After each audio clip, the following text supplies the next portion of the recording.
So welcome to those of you who probably have heard about this SEO and probably has heard that, there's this person that's going to talk about SEO. So yeah, some of this content here might fit you quite well, but do take note, yeah, it takes a while to actually get really into it, but at least I hope it will give you some insights what SEO practitioners actually need to go through and what they need to do, before they actually see money coming into the bank. Still got a lot of things to do one, okay? All right. Right to rank, okay? Transform your content into an SEO powerhouse. All right. Okay, so of course, just like everything, okay, I just want to ask this very thought-provoking question. I say thought-provoking because everyone will have a different perspective to this question or this statement, right? So do you write for people or users first, or you write for search engine first? I mean, especially those of you who are motivated by the prospect of making money online, what do you think? You should write for people first, or you should write for search engine first? And like I said, this is a very controversial and very highly debatable topic, actually. It's a very highly debatable question. I mean, let's say you know all the things and what triggers the algorithm to work in your favor. Would you be really keen to write for the search engine first? Or would you probably backtrack some of the strategy and maybe just write for people first? I don't know, it's your content, you see. You decide what you want to do. But I want to see what you guys really think. At the core of things, because we're talking about creating content. You're trying to make your content into an SEO powerhouse, you see. So which one comes first? Try to be an SEO expert first, or trying to be better at writing content first? I think that's the real key question. Can I share something here? Yes, come. Because this is way before SEO, before I know about SEO, and this is where like people blogs can. So I remember like I had fun traveling with one travel agent, and I write like a very detailed experience about that travel agent in my blog. Because I have fun with it, so that's why I'm writing it. But it turns out that particular article, even though like the address is like .blogspot.com, it ranks on Google first page when like people search for that particular company, because like people are looking for real review. So inadvertently, how dare I say it, right? It like ranks on SEO when I'm not even know what SEO is. So that's probably where my take is for this. All right. Very good experience sharing that.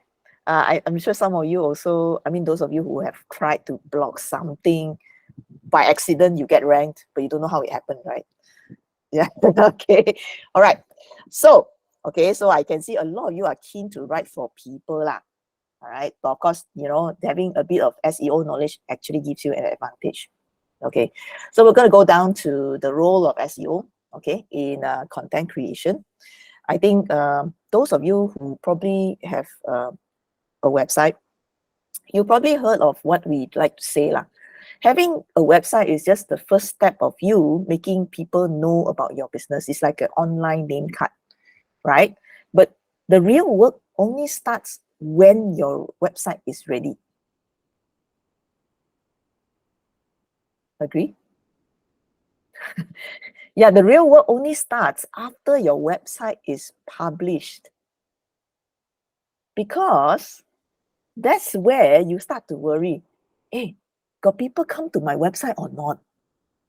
Why people want to come to my website, huh? You start to have this existential crisis, for your website. It's like, my website, right? At the beginning, when I first set it up, I want to let people know what I do, right? And then suddenly you feel like, but am I telling people enough to get people to come and follow me, So that's where some people think a little bit more about how to expand their content, how to expand the explanation of their business or their service to more people, to extend their reach. So they will go around sharing their, website, the URL, share here, share there, go to social media, share, talk to someone on WhatsApp, share. everywhere, share, you know. So you keep in your head, it's like giving out name cards. Give, give, give, give, give. Even your name card also have the URL of your website. Yeah, shock, right? It feels like I own something. But owning something and getting traffic to that something is two different things. Yeah. So having a website is not the end of the story. It's just the beginning. You have to promote it. Yeah. And a lot of people, you know, either do it actively by talking about it or trying to utilize a strategy called search engine optimization. That means trying to be found on the internet if someone looking for certain things like a product or service, or like in Cik Nadiria's case, an idea, all right, a travel tip, all right. So how do you get this traffic to end up in your website? So that's why we use SEO, yeah? Okay, so that's the why, all right. Now, SEO can be done by anyone who can produce content. This is true, actually, especially now when you have, you know, AI on your side. It slowly closes the gap on whether you are able to write, whether you are able to think of ideas. It's really helping you a lot in trying to structure what you want to say or what you want to tell people. All right, especially those of you who write for people, you probably get, you know, something called a writer's block. Sometimes, you know, you have to write. You have to think of things. You have to find out what people want in the first place. So there's a lot of things going on in your brain before the content actually materializes. But let me assure you, it can be done as long as you know what you are talking about. As long as you have what we call a niche. Yeah, N-I-C-H-E. All right, a topic or a subject. All right, so for those of you who are not in business, you can start blogging casually as long as you are deep into a certain topic or a subject matter. Now, when I say deep into the topic or subject matter, it doesn't mean you have to be an expert in it. That's the funny thing about blogging. You can actually blog about your learning journey to be an expert. Or you can actually blog about increasing or establishing your authority in the subject matter. All right, so there are two ways to get started, yeah, to become a blogger. It's either you journal, you call it journaling, a path or your journey to achieve something. People are interested in reading that kind of content. And also insights into your industry or your subject matter. So you're becoming expert. All right, so these are, if you intend to become a content creator or a blogger, a person, usually these two are the very common approaches lah. Don't worry, we'll talk about values, okay? Some things that can help people, things that attract people to read your content. But those of you who are looking to start out, think of a topic that you would like to blog about, preferably something that you feel you can do consistently. Yes, consistency does matter, yeah, in SEO. It's just like how you would want to promote yourself on social media is the same. It's just that the pacing is a little bit different. The research that goes behind the content is a little bit different as well. Yeah, the most important thing is you are not allergic to numbers, because SEO can actually be quite technical, especially when you need to do something called data-driven analysis. Yeah, there is a lot of analyzing work actually that goes behind the scene to actually figure out the idea or the content to produce for your website. So if you love numbers, you probably fit into the SEO way of creating content. Yeah, but if you don't love numbers, but you love talk, you have to probably do more social media. That's probably your thing. Or do videos. That's probably your thing. Yeah, but SEO, most of the time, actually, the moment you publish your first content onwards, it's all about data, monitoring, you know, getting rid of house cleaning, we call it, a lot of that. All right, and it is actually done in stages as well. You cannot do everything, finish, done, okay, close story. It's a continuous process. All right, okay, so let's move on. Okay, so there are many types of search engine optimization. Don't get me wrong. All right, the one that I want to talk about today is actually website. but I think some of you are very familiar with, you know, hashtag research, I don't know, YouTube keywords thing, okay, or even TikTok or even LinkedIn, right?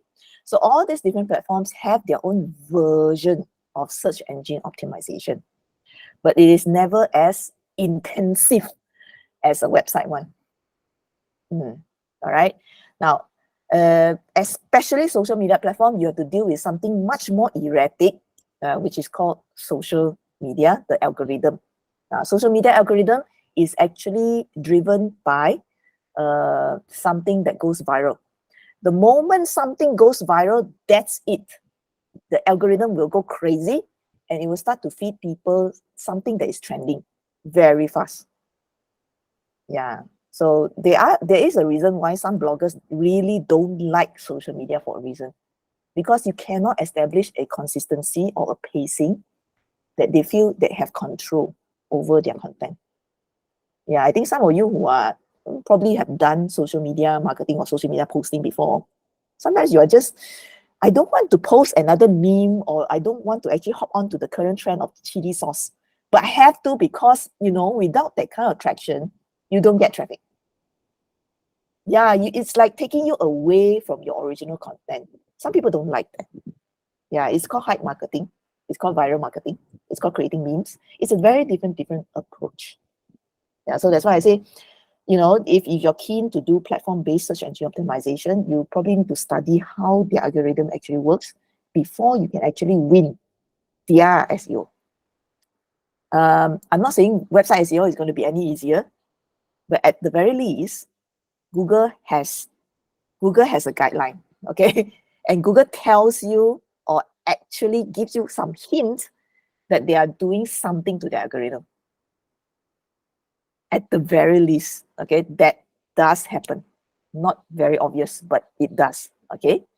So this is just a very brief history of time, okay? Basically, you know, the major algorithm updates on Google. Yes, Google has algorithm updates. The search engine algorithm updates almost every month nowadays. From 2011 onwards, there's a lot of animal names, okay? And a lot of new things like RankBrain. They actually introduced RankBrain to actually do a lot of machine learning so that they can help rank content better on the internet. All right, so slowly, they will introduce things like Fred or Medic that actually targets specific niche, either to improve the search result or to limit a side effect that people are doing for SEO.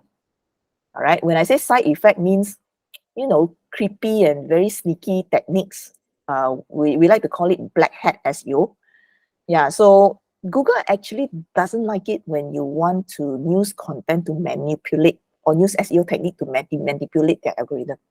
They don't like it. They're the complete opposite of social media. So they really don't like it, and they know that, you know, in order to make their search engine serve good content to the public, they really need to beef up, right, certain algorithm changes. And it's also because of these changes, SEO experts and SEO specialists always have work to fine-tune, to optimize, to monitor what is happening to the content on the website. Is it bringing in traffic? No, we have to change it. Is the keyword still having search, there's still a lot of search traffic that's coming from certain keyword? All right, we keep it. This one is not working anymore. Okay, we have to change it, or we have to produce some new content.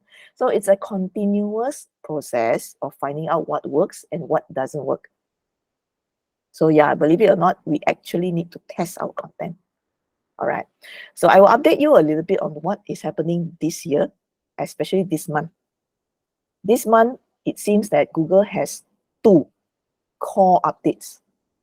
When I say core updates, means it has the potential to make your website rank very good or totally very bad. Yeah, so depends how you basically build the website in the first place. Now, why they're doing core updates? Because of AI. A lot more people nowadays are using AI to produce content, right? And Google wants to make a change the algorithm so that it actually is more AI friendly or more friendly towards AI generated content, but still has terms and conditions. Okay, so this is RankBrain. Okay, so before RankBrain, it was quite easy to trick SEO to rank your content. Okay, as long as you got some keyword, and as long as you keep pumping in a lot of that keyword inside your article, as long as your URL has that keyword, and then as long as your meta text or meta description actually has the keyword, you definitely can rank. That was a very long time ago, before 2015. Yeah. So after they introduced RankBrain, okay, the brain learns and they start to study all this correlation between different keywords in your article, and they start to actually categorize you into different niche. Yeah, so gone are the days where you can just find some very high search volume keywords, put it inside your article, and dang, wow, you got traffic and you got consistent traffic coming in the website. No need to worry anymore. No, it seldom happens that way. All right, so now your content has to address the topic that you want to talk about. You must have a mix of short and long tail keyword, and also related terms and plural forms of that keyword. It is as if there is a 4-year-old kid trying to rank your content on the search engine. Yeah, in other words, you're trying to teach a kid to understand what you do and what your content is. Okay, so interesting, right? Yeah, so I've injected some links down here. If you get a chance to get my slides, you can read it on your own, but this is just a summary of things. RankBrain, how to rank your articles. Now, a lot of people don't know there's another brain in Google. Yeah, this other brain is called SpamBrain. Okay, SpamBrain is designed to counter all these people who are using very devious techniques to get backlinks into the website. Okay, so if those of you who are familiar with SEO, at least the basics, you will know that SEO actually involves a few steps. There's the keyword research part, finding out what keyword actually has a lot of search volume. There's another part called on-page optimization, something that you do in your article. And there's another one called off-page optimization. That means you're trying to attract other people to link to your article. All right, so these are 3 fundamental basics of search engine optimization. But SEO experts, they will use black hat techniques to work around certain things. All right, as example, all right, getting other websites to link to your website.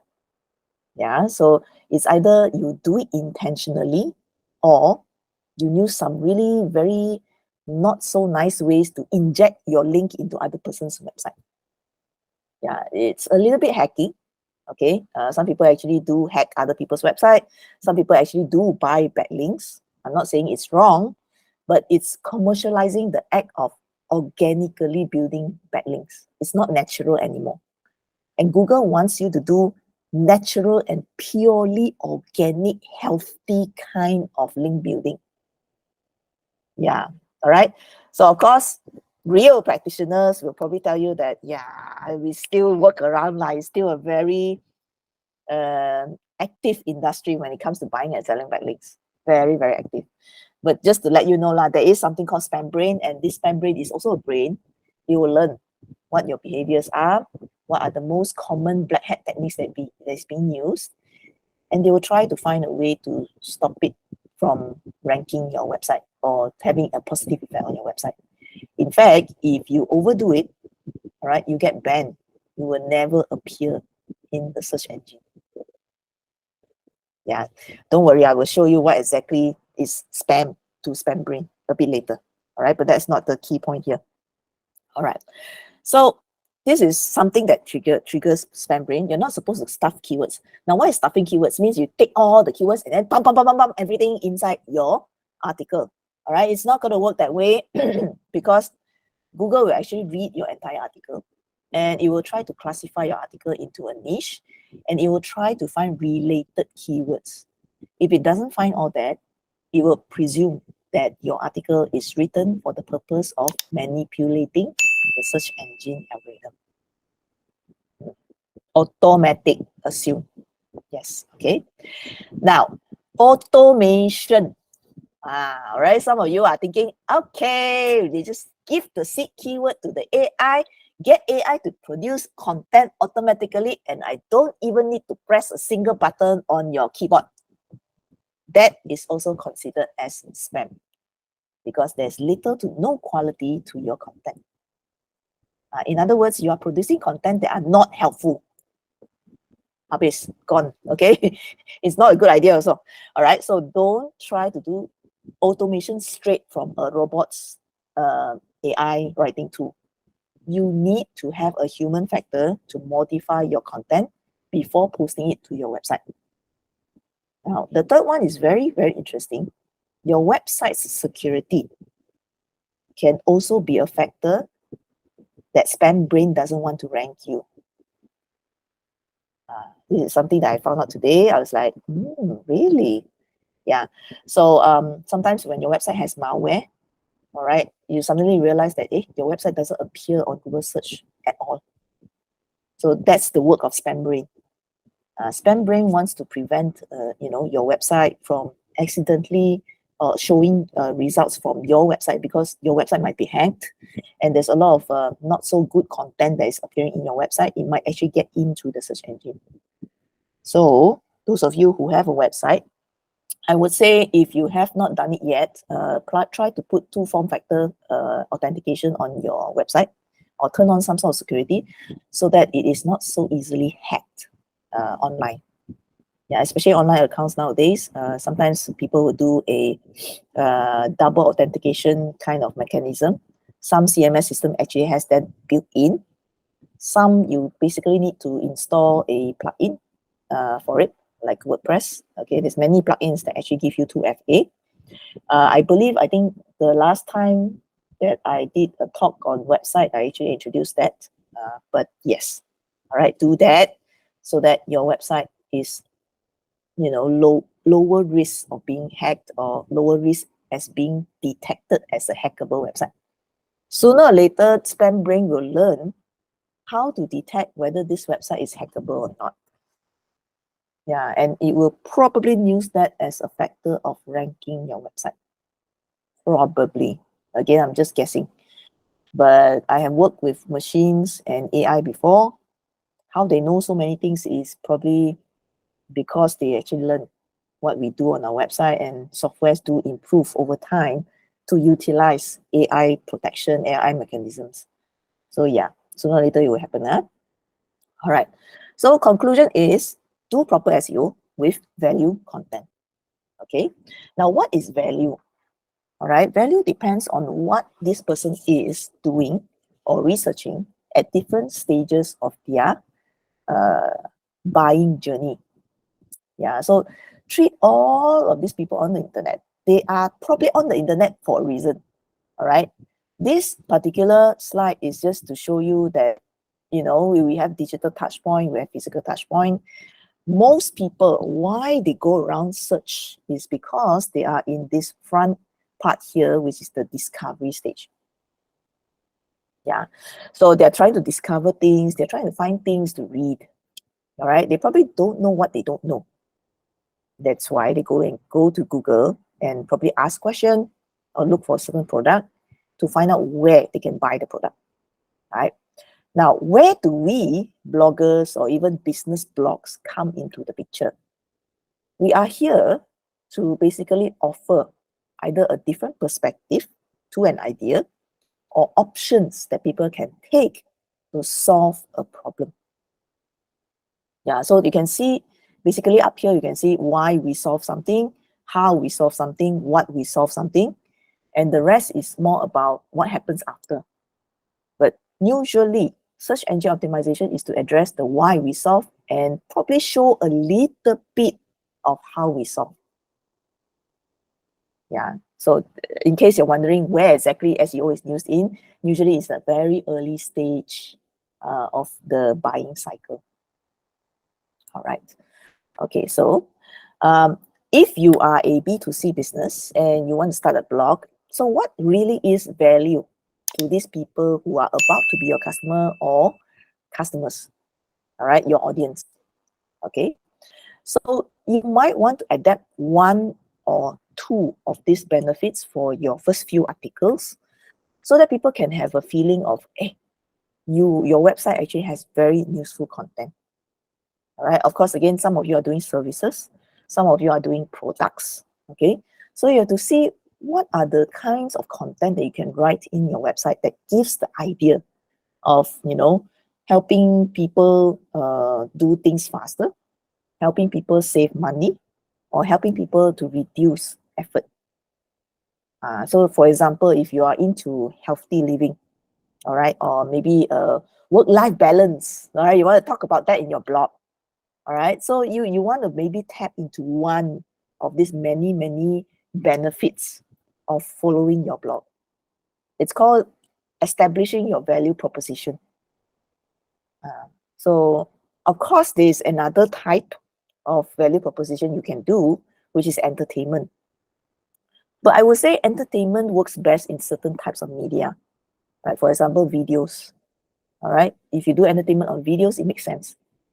But if you are doing SEO on a website that's written content, it's not as easy, Yeah, so think about it. What kind of benefits that you want to bring to people, can it be put into words? All right, now those of you who have made a video talking about this very same subject, you can try and figure out how to take whatever you say in your video and convert it into text. Now, will it give the same emotional benefit to the person reading it? It's very hard to say, but sometimes there are some people who prefer to read things instead of watching a video. Yeah, right? Okay. Now, those of you who are in B2B, business to business, all right, you probably want to promote your brand as well. All right, and you might notice that it's more or less the same compared to the B2C kind of benefits. All right, but you put yourself in a way that you are trying to put forward your company or your brand's vision, mission, and also values. Yeah, these are very big words. Yeah, things like, hey, your brand is well known for being consumer friendly, so you want to actually talk more about how you have helped so and so person to achieve this goal. All right, so news cases, okay, case studies, or even very simple, frequently asked questions. These are small but very powerful content that can be considered evergreen as long as your service and product is in existence. Of course, again, the moment you change your range of services and your products, yes, all this content has to be rewritten again and realigned again to your new audience.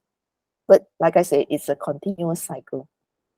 If your business is consistent in providing the same kind of value throughout, no matter what new services or what new products you offer, I think you can still figure out some evergreen content to actually write and keep that as what we call a pillar content. Something that consistently throughout, you do not need to change that all the time. That's why it's called brand positioning, you see. It's not product positioning. Yeah. All right. So again, differentiate the set of content that is specific to a type of service or a type of product versus content that describes your business as a whole. That one is quite important, right? Especially if your business tends to transform and change a lot. Yeah, some businesses cannot because, technology moves on. Like for example, digital marketing, new technology comes in and yeah, we have to actually talk about the new things, but we cannot ignore the old things as well because these are what people want to know. And the new things are not as easy to get into if you do not have the basics covered. Like for example, now it's all AI, right? You want to use AI for marketing, right? But if you don't have basic content talking about marketing and you start producing content to talk about AI, you don't have a big reach of people who are trying to grow with you or grow the idea of using AI. You get what I mean? So there are some niches that actually need more nurturing kind of content. Okay, so now when we get to the numbers part, okay, I hope none of you are allergic to numbers, yeah? Yeah, you're going to do keyword research. Okay, yes. All right. So I'm going to introduce some tools for keyword research, okay? But before we get into the tools, you must know keywords, there are many, many different types, okay? So a well-known software that we use is called SEMrush. And SEMrush was the one that actually introduced this thing called informational, navigational, commercial, and transactional keywords, all right? So I helpfully copy and pasted the definitions here. If you manage to get your hands on the slides, you can probably tell the difference lah. But statistically, all right, we are saying that most websites, 75% to 80% of the content in a website that actually is optimized for SEO is informational keyword. And then followed by the rest of the 25% is probably navigational or commercial or even transactional. That's the ratio we are looking for. So if you are just starting out, go for informational keywords first. All right, so what exactly is informational keywords? All right. So some people like to call it long tail keywords. Some people will actually choose something like in the middle, like when to plant tomatoes or tomato plants for sale, okay, something like in the middle. But what I mean is question kind of keywords or long tail keywords. I mean, you can rank for tomato plant, which is like a lot of average monthly searches. But the problem with going ahead with specific keywords that describes a service or a product, that one usually implies that a person is aiming for commercial or transaction. Means they are aiming to buy. And usually these keywords are very hard to rank, depending on the competition. Yeah, so if you are in, let's say, for example, FMCG, fast-moving consumer goods, yeah, like, food, clothes, fashion, yeah, congratulations, you have a lot of friends out there doing the same thing as you, all right? Yes, you're going to actually fight tooth and nail. You're going to actually spend money to run ads just to capture that bit of traffic to your website. Very, very competitive. Another word for it is also called the red ocean. All right, so competition is really a thing that can really break your motivation to continue your search engine efforts on your website. I mean, imagine that you already spend a lot of time writing so many content, but nobody still knows your website. Nobody sees your website on the search engine results. It's very depressing, So I would say if you want to fight a battle, right, choose the easy to win battles first. Then when you accumulate enough power, you will win the war. Sun Tzu's Art of War. Yeah, go for the small wins first. Accumulate all these small wins, because a lot of people think that, small wins take a long time to gather to be big enough to help you build that power, SEO power. But it is a necessary cycle that we need to go through. Because when you win small battles, you will know where exactly your strength is. You will also notice gaps in all the content out there that you can easily produce content for. And long tail keywords are exactly used for that. Yeah. Of course, the other perspective is also a very psychological one. All right. When you see yourself slowly ranking for certain keywords, I tell you that feeling is like winning a prize. You have to do it to feel it, because I've done it before. So I was like, well, I still remember the first keyword I managed to appear on the search result. It's like, wow, it actually worked. Yeah, so it's really motivational in a way. As a writer of your own blog, you really need accumulate a lot of all these small wins to keep you going. I don't know whether you are that type of person or not, but for me, yeah, it's going to be a very lonely journey. Yeah, this is another thing I have to tell you, because you're the only one doing the writing. Of course, I'm not saying, all of you are going to be like that, because some of you are very big business people. Yeah, I get people to write for me lah, I don't need to worry about it. But that is also another headache, yeah. You want people to write for you, but you need to figure out what they have to write for you. Yeah, all right. You still need to give instruction, okay? Yeah, so yeah, it's a different kind of headache, but it is still the same thing. All right, you want to know that your time and your effort is bringing you results. You cannot escape. All right. So now, for those of you who are in business, okay, how do you find all these keywords? Okay, we know that long tail is very important. Yeah, long tail keywords is probably the small wins you can accumulate. Now, you can use this particular mapping model to figure out, okay, what kind of content you can write if you are writing a business blog. This is very suitable for business blogs because usually business blogs are written in such a way that you bring people from one stage to another stage. So people learn about it, people do some research, they want to compare. You have an article to help people compare, and then they want to buy. But you teach them, okay, when you buy, there are many options, you educate them again, all right? What are the options you should pick? What kind of case you are in, all right? Maybe this is more suitable for you, all right? And then after that, you teach them how to use it. All right, this is in case of a product. All right, you can apply this for any niche or any service if as long as it matches the stages here: learn, research, buy, news. All right, so I'm still helping you, yeah, and anyone here who is actually doing business blogs. Yeah, so you probably need to know your audience. If your audience are the type of people who really want to learn something so that they can put it into news immediately, yes, this kind of mapping, you need to be very clear on your blog content. That means if you're writing a learning, educational, how to blah, blah, blah, it must have some sort of recommendation at the bottom to teach people compare product A with product B. Leading people with your content is a skill that you must have if it is a business blog. All right, so remember that. Okay, so yeah, you can use this, all right, to figure out what kind of content you should put in your website, yeah, if it's a business blog.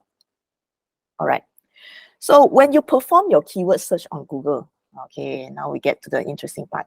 All right, so just to let you know, yeah, I am using Keyword Surfer. Yeah, just in case you're wondering what tool I'm using something called Keyword Surfer. All right, and I'm just going to do a very simple search like digital marketing.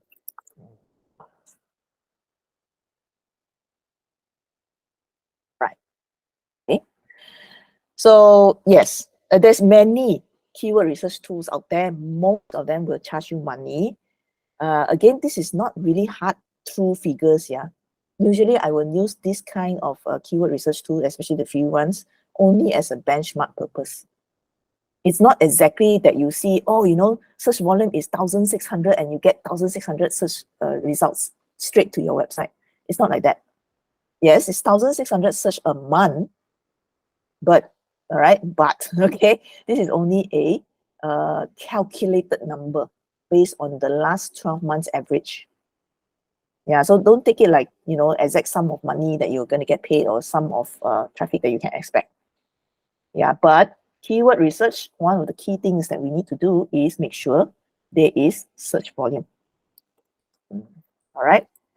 All right, so I'm going to just make it easier a little bit and do this thing. So you can see here, okay, so it's like 1,006, 5,009, all right. And yes, digital marketing cost, marketer cost. Now you can see all these are considered different keywords, yeah. Even though marketing and marketer almost sounds the same, but actually it's different. One describes a person, another one describes the discipline. Yeah, Google knows this. You cannot play around with spelling of the word assuming that it is the same keyword. However, you can collect all these keywords and put it inside your article as related keywords. Okay, so what you need to do, start with a seed keyword first. That means the main keyword that you will use in your article. From there, you expand out to other related keywords. Inject that naturally when you write the article. This is one thing that AI is not going to be able to do well for you. You need a human to be able to write the article in such a way that it sounds natural. That's the not so good thing about using AI, but still, at least you have a AI assistant, all right, to help you string words together, string points together. Okay, So how do I use this tool? Usually, I will look around and see, okay, so we're looking at, okay, estimated monthly traffic for this domain. Okay, this particular domain actually gets this much traffic a month. This website gets this much traffic a month, okay? And this particular article, top 15 digital marketing course, actually has 8,000 words. All right, okay, take a deep breath. Why am I doing this kind of research? It will basically tell you how long the article you have to write. So if you think about it, I always say, okay, you start with 1,000 word, 1,000 word. Now that 1,000 word is actually for you to get used to writing article. When you really look at your niche, actually 1,000 word is not enough. Some niches are like that. Example, digital marketing. Yeah, we're very bad. Too bad, okay? But I think some of you who are in normal niches, you will find that people don't write that much. Maybe at most 2,000 words for a really good, impactful, and informational article. Yeah, but unfortunately, digital marketing is already very, very, very overblown. You need to at least 8,000, I think. So how can you calculate? You just add up all the top 10 articles, all right, the number of words here, and you just do an average. Then you can tell already, okay, how many words that I need to write. Now, for those of you who are in e-commerce, you probably need to write product descriptions. Do I need to write 1,000 words for product description? No need lah. Actually, 500 words is a very good average already. But again, do check. Yeah, just type in the product name here. Okay, see whatever product that appears in what e-commerce website, calculate what's the average number of words that you should do. Durian seed or rambutan seed lah. Yeah, depends on how you swing lah. Okay, all right. So I just prepared some screenshots here because I'm going to go very fast. So coffee mug, you will see, you know, graphics and images. Okay, you see ads. All right. If you see an ad for that particular keyword, you can rest be assured that it's a very competitive keyword. So don't feel too excited when you see 1,000 search a month. Wow. But if you see a number here like 162 USD, yes, people are paying ads for it. So the probability of you being able to rank in the first page is also significantly lower because there will be more people who is doing SEO just to take up that space there. And they will try their best to take up all available space in the first page of Google. It's called monopoly. And yes, it happens. Okay. Now, if you use a long tail keyword, then it's a little bit more manageable. In fact, the moment you type how to make a good cup of coffee, there will be other suggestions. All right. Now, all these are what we call autocomplete. It is actually helpful for you to build a silo. That means a group of articles that is related to your seed keyword. So your seed keyword is how to make a good cup of coffee, right? But it is for what? In what? All right. So that is also another approach you can adapt to create a silo of content that is related to a particular keyword. Yeah. All right. So how to make a good cup of coffee in a coffee maker, for example. Now, do a keyword search and see what comes out first. Very important because nowadays there are certain questions actually show a video first. So if your keyword, the keyword that you have selected, the first thing that comes out is a video, my best recommendation is make a video for that article. Yeah, because you might actually find that the traffic goes to your video first, and then from the video goes into your article. It tends to happen like that. Yeah, all right. Okay, so bulletproof coffee. Okay, you might notice something called rich snippets. All right, so these are basically specially designed search results based on the type of article that you're writing. Yeah, so I can show you a little bit more, all right, when I go through the slides, but there are a way to actually set this when you create your article in your blog. All right, so I'm using this particular keyword extension. All right, so yes, keyword everywhere is also a very useful one. It actually helps you get data, especially the search volume per month. All right, start with that first. Gather up all the keywords that has very good search volume per month. All right, and start writing articles for that. Of course, you have to do something called competition analysis. But I would say if you are very new to starting a blog, I think getting acquainted with the subject matter is very important. I mean, you need to figure out what people want to read, what's the popular topic now, all right? So you need to do a round of that research first, all right? Whether you will be able to rank in 4 months to 6 months, it's very hard to say because trends also can change. So usually what I would do is occasionally when I have a set of keywords, I will actually use Google Trends to check and see whether it's an upcoming trend or is it a downtrend or what. And I usually don't bang in too much on keywords that is on the downtrend, but I choose keywords that is consistent. Yeah. So in case you're wondering what is it, okay, it's a trends.google.com. Right, very useful. But the only thing is when you use this one, okay, make sure the selected country is correct because it will give you different results. Yeah. Okay, so you can see here Malaysia, right? Okay, so just make sure it's Malaysia and or if you're writing for another country, you can go for worldwide, no problem. All right, so you can see that digital marketing is really, digital marketing cost itself is like fluctuating. So maybe I put particular digital marketing subjects or niches. I think it's better. You can also do a search on the YouTube as well. Those of you who are looking to SEO on YouTube instead, you can try this. All right. Okay, so moving on. Okay, LSI keyword research. All right. Now this is a tool called TwinWord. It can actually help you gather up all the related keywords for a seed keyword. So basically, you just type your keyword here, all right, and it will suggest all the other related keywords of that seed keyword. It cuts down a lot of time. Yes, you can ask ChatGPT, you can ask AI to help you compile this one, no problem.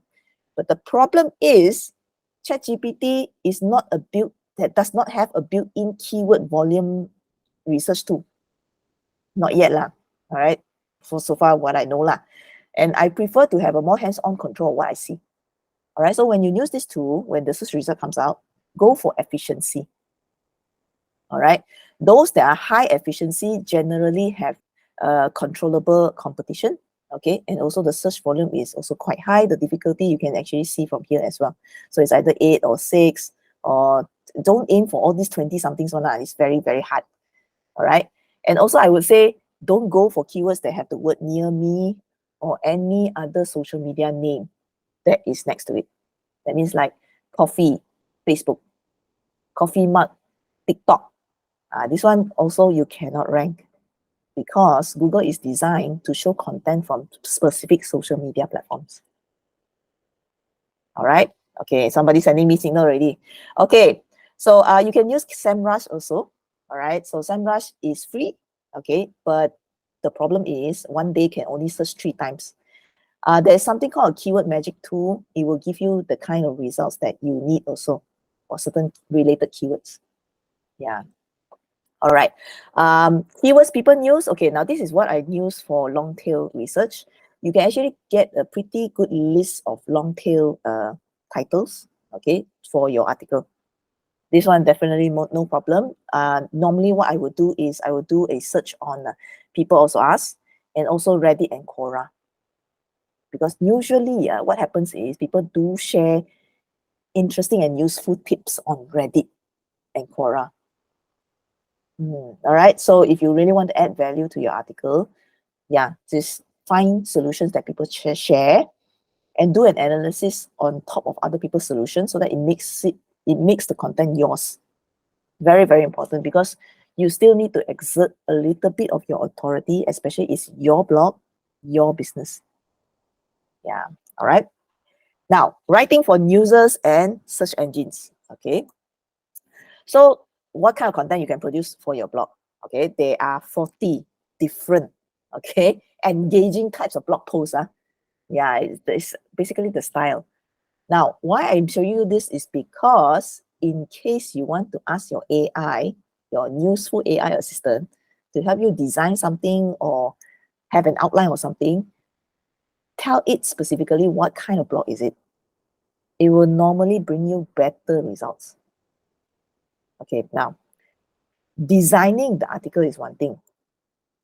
Some articles are easier for you to put your keyword inside. All right, so I highlighted this for you. Infographics, case studies, okay, these are articles that you have full control over. Things like guest post is a little bit difficult because you're inviting another person, all right, to write for you. So that other person writes what, you cannot have control over how to modify that person's article. But generally, if it's something that you write yourself for your business, it is easy to modify a few words just to have your keywords in there. In fact, the page title or the post title can be modified as well. You can reverse engineer YouTube videos. Yes, so, a lot of people like to do this, okay? And I think the current trend is, okay, the video is speaking in English, you take the transcript, and then you convert it to Malay, Mandarin. I've seen it happen before. I even seen people re-record the entire video exactly the same point in a different language. All right, so like I said, if it's in your own flavor and you have done your necessary SEO to rank on that particular keyword in a different language, yes, you can have keywords in different language. You can still win the internet. You can still be seen on Google search if that person is looking for that particular content. Now, the only thing with transcript is if you copy and paste, if you copy directly from the Google video in this transcript part, right, you will probably get this timestamp. So if you want to copy the transcript without timestamp, you can use this tool, YouTubetranscript.com. It will give you the whole thing in paragraph. And yep, you can take the whole thing, put it inside the AI there, and ask the AI to rewrite. Yeah, yeah, just sharing a few things lah. Okay, I'm not saying I'm doing it, but yeah, this productivity hacks can share lah. Please modify it Curating and modifying is one thing All right, now this is helpful content and language matching update.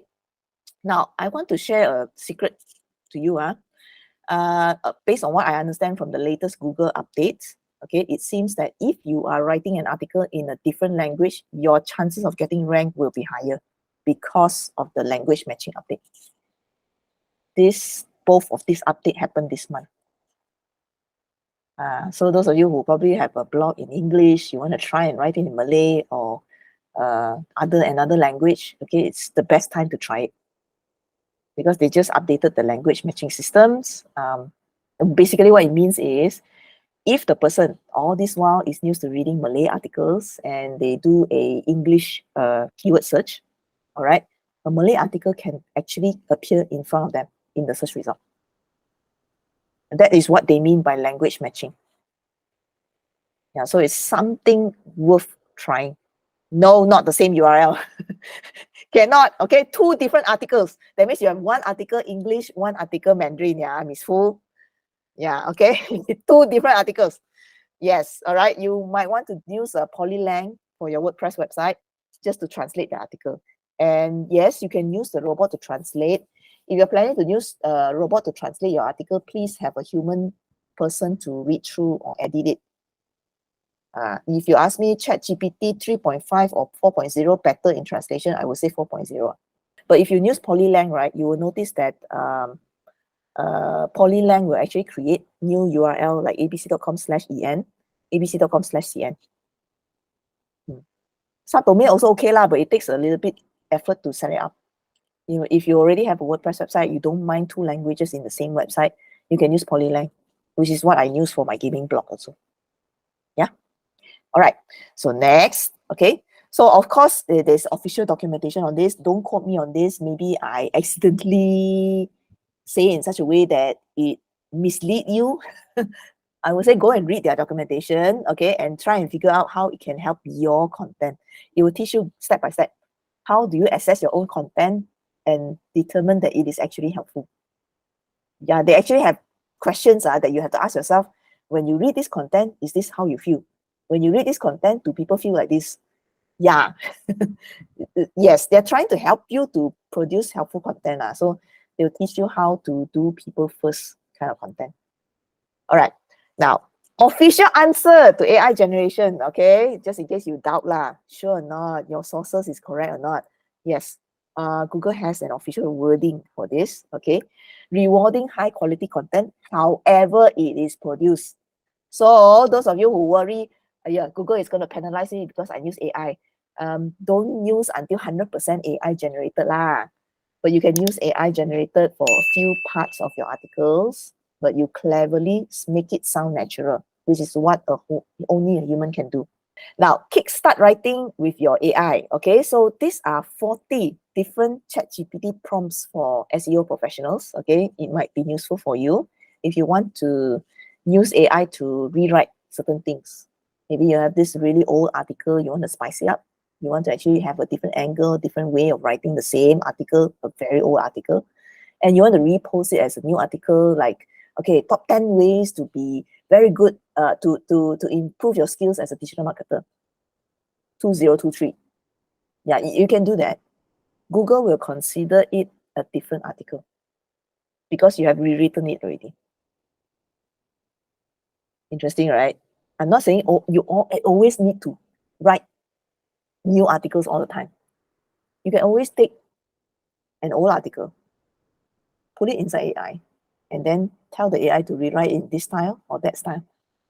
And it's still considered new article. Yeah, I know it's shocking, but yes, okay, time to review your own articles. Yeah, I'm sure there's a way to produce more articles even without thinking of new keywords. Build your article base. Because nowadays, people are doing like 50, 100 articles a day because of AI. Yeah, as big as newspaper articles. Yeah, wow. Okay, finding topic gaps with AI. All right, so if they are, an article, you have written it a long time ago, it's probably not updated to the current time. I would say if you have ChatGPT, use ChatGPT with Web Pilot. Web Pilot is a plugin, all right, that you can install on your ChatGPT. So it's like something like this, okay? So you can do Web Pilot, all right? And then you can ask ChatGPT to do a research on this particular topic, the related keywords, match it back to your existing article and find topic gaps. It's pretty good in doing that. The only thing that it's not good at is probably injecting your related keywords in that new article. So again, you need human for that, but at the very least, okay, you can, do something like suggest 10 new additional topics relevant to the keyword. Yeah, again, don't start from scratch. Especially those of you who already have a website. You just need to build on top. So structure your content, okay, you have experience, expertise, and authorities, okay, and also trustworthiness. Use different medias to show your idea, videos, infographics, put it in there, and also something called internal links. Okay, so these are elements that you must have in an article. All right, on the right hand side, you can see what you need to plan. Your title, some introduction, some headlines, and of course, if you are in business, your call to action. All right, very, very important. Now, how many words should you write? This is also a summary of what I said just now. It's really accumulate of top 10 articles, get an average. Every industry is different. Every niche is different. Okay. Now, in your article itself, okay, structure elements, put in bullet points because your robot is also reading your article just like a human. So that's why you can see a lot of good blog posts. Those are ranking very high in the first page of Google. They usually have something called a table of content in front. Yeah, so that table of content actually has a summary of all the headings that is inside your article. One, it enables the human to jump to that part of the article. That's great. That's a proof of navigational usability in your article. And that is what the Google crawler, that robot that comes and visit your article, wants to see. If your article is written in such a way that it is reader friendly, it will actually add points because it will decide then that it is a helpful content. Yeah, it does make a difference. Okay, so again, put in a table of content if you're writing a very long article. All right. Okay, how often do I need to repeat my keyword? Okay, again, do not do keyword stuffing. The rule of thumb is every 200 words, you can put your main keyword, your seed keyword once. Of course, related keywords, you can inject it whenever you want, but make sure it sounds natural. Very important. Image alternate text. Okay, now this one is very, very big debate on the internet. In fact, what I learned also is a little bit questionable. Because what I learned about image alternate text is you put your main keyword inside the image. Actually, this is wrong. Yeah, I'm telling you this, okay? I just had the realization. Because Google is a robot, it doesn't know how to read your image, so it needs to understand what is exactly in your image. If you put just the keyword, you can. It's an okay. It's not going to die, okay? You're not going to be penalized, or your website is not going to be banned, but it's still considered an okay alternate text. But the best alternate text is actually 4 puppies sleeping in the basket. You know, this is the best kind of alternate text that you can put because it gives more context. And AI loves context. Or else, how is it going to help you rank the picture to related people, to people who are looking for certain things? Yeah, so even your picture now has to tell a story inside the alternate text. Okay, all right. So you all love AI, right? You love it, right?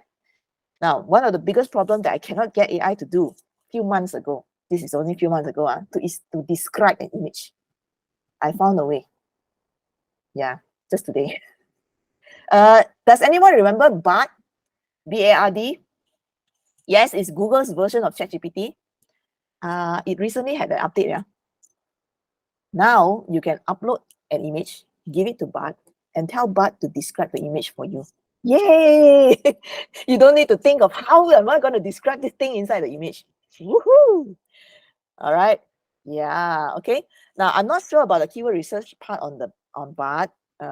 In fact, I just only got to know that Bard actually now accepts images. All right, and you can ask questions based on the image that you upload. It's improved a lot actually since the last time I tried it. Last time when I upload an image, they would just find related searches based on this image. It's like as if you're doing an image search. But now you can actually ask Bard to, based on that image, describe something or write a story. Okay, so something to try, yeah? Okay, how many pictures should I put in my blog post? Now, I know some of you, maybe different industry, your blog post is actually to showcase your portfolio. Okay, that's a different case, yeah? That is exception. Okay, like book covers or maybe an image gallery. You need to do that because it's your business. But in a normal blog article, right, usually we will say 1 photo for every 300 words or maybe about every 500 words. That means you don't stuff your article with a lot of images until it disturbs the reading experience. Some of you might relate to this concept as why some people don't like to read blogs that has a lot of advertisement. It's the same thing, right? Because images tend to break the flow of reading. So try to control, okay? Don't bomb an image when you have space to put an image. No. Unless you are a specific type of content. Like for example, me, I'm doing a game review. So video games is all about imagery. So I have to put a lot of image. That's an exception. But if you're writing something like, hey, how to stay motivated when writing a blog, right? You don't have to bomb so many images there unless you're trying to illustrate something. Okay. All right. Meta description. There are many plugins now compared to how I started long time ago when I do SEO for my gaming site. All right. Right now, you basically have so many options in SEO plugins for WordPress that it's just spoiled for choice. Some of it actually give you a very good analytics dashboard as well. Yoast SEO is good for beginners because it actually gives you a checking mechanism here. It's like an online checklist for you to go through and make sure your article is nicely formatted and conforms to certain standards that is expected of a good blog. Perfect for beginners, definitely. All right, so you have never written an article before, you're starting your blog, Yoast SEO is really, really good. All right, people like me, I probably use another tool already because I like to see data more. Yeah, but again, I have learned a lot in using Yoast SEO.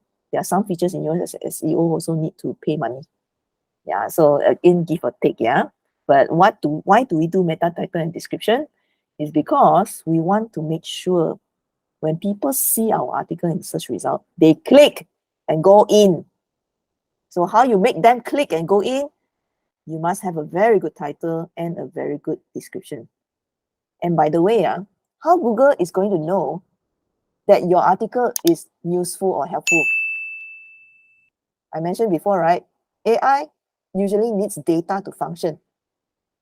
The number of clicks you get from your search determines how high you can rank.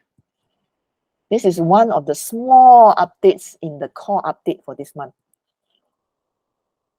Yes, they are now considering the number of clicks as a ranking factor.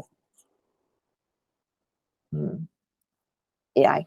Yeah, AI needs data. We're going to squeeze all that data out. Yeah, they're slowly becoming more like Google Ads. Yeah, okay, you knew it was going to happen.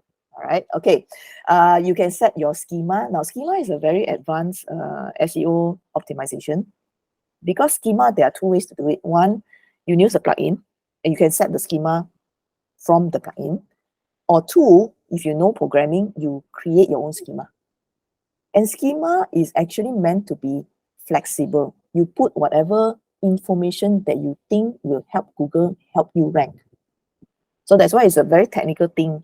Usually SEO agencies will do this for you in a very manual way. But let's say you're a beginner, you still need to have schema. A lot of these plugins will have already defaulted the schema as articles, which is good enough for 80% of the case. If you're one of those very rare few people that probably wants to say that this page is an FAQ page, this page is whatever recipe page, or this page is a news page, okay, then yes, you would probably want to update your schema as well. So checklist, okay, you might want to change that 1,000 to 2,000 now, depends on your niche, okay. But yes, this is a very simplified checklist to do content SEO. For those of you who are just starting out, maybe you have decided that, okay, I want to do this blog thing. How do I start? Okay, what do I do? First, build yourself, the easiest way, build yourself a WordPress website, get yourself a hosting, all right? And go and look up the video in the DMC training. We actually have one that actually tells you how to put in an article, and then you follow that step. You probably will know how to rank your first article already. E-commerce also can do SEO, all right? But what I would say is please prioritize more related keywords, because your main keyword is very likely going to be the name of your product or the variant of your product. In some cases, I think Michael is doing pump and machinery, right? So yeah, even the pump model is going to be your main keyword. So yeah, related keywords is going to help a lot. Okay, so you do more research on related keywords. Make sure that your product description in there has that keyword spelled exactly. Or maybe some links to other pages that describe what is the function of this feature. I think that will help a lot. All right. Okay. So yeah, structure of your website. Now this one is beyond the first article. So those of you who are new, go write your first article first. Okay. This one is for those of you who probably have tons of articles in your website, but no time to go and arrange. Yes, please start arranging it. You're supposed to organize your website so that people find it easy to find content. All right. One of the easiest way, for those of you who have over 100 articles in your website, you just keep writing. The only thing in your brain is write. Okay. And you don't even take an effort to organize your content. Okay. Please do your audience a favor. Put a way for people to search for the content in your website. That's the very least you can do. Okay. Of course, if you have the time, I would say, please silo it. Some people will plan this silo before they write their first article. There's nothing wrong with that. But I believe some of you probably, well, you know, keep writing, hiring people to write. But hey, you know, it's been a while since we updated our silo. All right, so this is a physical silo, something that you can actually see on the top of the menu, your website menu. So usually it looks like silo 1, services, tag. Okay, products, okay, tutorials, right? Okay, now, do you know that you do not need to actually do that if you want to build silos on your website? There's something called virtual silos. Virtual silos depend on links, as in recommended articles. Sometimes you can see blog posts, at the bottom say recommended reads or recommended articles. So that is actually a technique to silo your content in the virtual sense. It doesn't clog up your menu that much. Okay, people get a very good flow of one content leading to another content. Okay, so this is called cluster linking. Okay, topic cluster linking. So this is like Disney World vacation planning, right? So you want to link people to other pages inside your cluster. All right, so you might notice that the label, that means the how you put the link, the name of that link is like how to budget for Disney World. All right, it goes to the article with the same title. Please make sure you do this. All right, don't simply just put a link with the keyword there. It's not powerful enough, and it's not useful enough for the Google crawler to understand where it's going or the related keywords that's related to your article. Yeah. So this is what we call topic cluster linking. It doesn't need to be in your menu. Yeah, imagine 100 articles in your menu. People will faint. All right, you really don't want to do that. So yeah, virtual silos is the way to go. Yeah. Now there is another interesting one called the reverse silo technique. Now this one is very good for those of you who are doing business. You want leads. You want lead generation, right? So your lead generation is probably your target page. But before people actually end up in your target page, they want to know something first. All right, so this is what we call reverse silo. You start with your landing page and then move upwards. What people need to know before they end up in my landing page to sign up for something, to register for something, to download something. Okay, so this is just an example. If you want to sell car insurance, people need to know lah how car insurance is calculated, you know, how much car insurance I need, all right? What does car insurance cover? All right, so you split from your landing page, your selling page. What are the prerequisites that people need to know before they end up in the actual buy? It's reverse. Okay, this one nowadays you got AI, very easy. What product you sell? Okay, can you suggest some articles that can lead people to the idea of buying car insurance? You get 6, 10 suggestions. For each suggestion, please suggest related keywords that I can use in this article. Then, when you get the list of keywords, please do keyword research. Make sure there's search volume. If not, change it before you write that first article. Yeah, everything is done in reverse, but it's still possible. Yeah. Okay. All right. So informational and transactional. This is where you can see the informational keyword and transactional keyword as well. All right.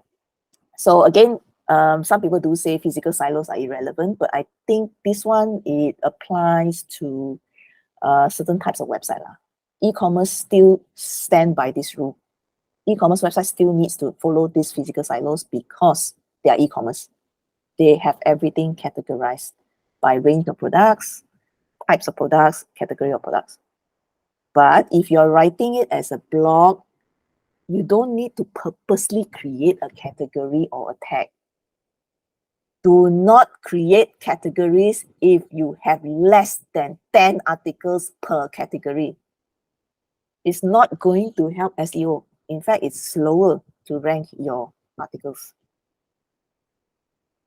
All right, so yeah, like me, my gaming site, I don't have category also. Everything all flat one. Site.com, blah. Site.com, blah. That's it. Yeah, don't follow every single thing that you read on the internet.